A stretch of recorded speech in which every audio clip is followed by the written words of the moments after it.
Hi viewers, ఈవేళ రాగి పిండితోటి హల్వా ఎలా చేసుకోవాలో చూద్దాం. ఇది ఆరోగ్యానికి చాలా మంచిది. దీనికి కావలసిన పదార్థాలు ఏమిటో మనం ఒకసారి చూద్దాం. కావలసిన పదార్థాలు: బెల్లం 1 కప్పు, రాగి పిండి 1 కప్పు, కొబ్బరికూర 1 కప్పు, కొంచెం ఇలాచి, పాన్ పట్టి 2 గ్లాసులు నీళ్ళు వేసి దాన్ని మరగనివ్వాలి. ఈలోపు మనం ఒక బౌల్ తీసుకుని అందులో రాగి పిండిని ఉండలు లేకుండా కలుపుకోవాలి. ఇలాగే ఈ కన్సిస్టెన్సీలో కలుపుకోవాలి. ఇప్పుడు మరుగుతున్న నీళ్ళలో కొబ్బరికూర, బెల్లం వేసి బెల్లం కరిగేదాకా మనం మరగనివ్వాలి నీళ్ళని. బెల్లం కరిగాక మనం ముందుగా కలిపి ఉంచుకున్న రాగి పిండిని దీనికి చేర్చాలి.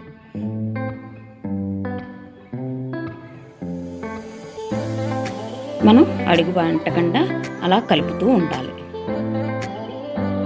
కొద్దిగా ఇలాచీ పౌడర్ని వేసుకోవాలి.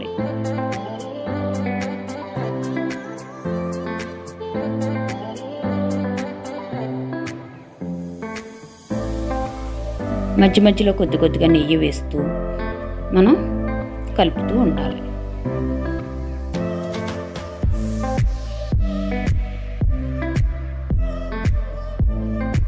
బెల్లం మనకి ఎక్కువగా కావాలంటే ఇంకొంచెం ఎక్కువగా తీసుకోవచ్చు. ఇది రెడీ అయ్యాక సర్వింగ్ బౌల్లోకి తీసుకోవాలి. Thank you for watching.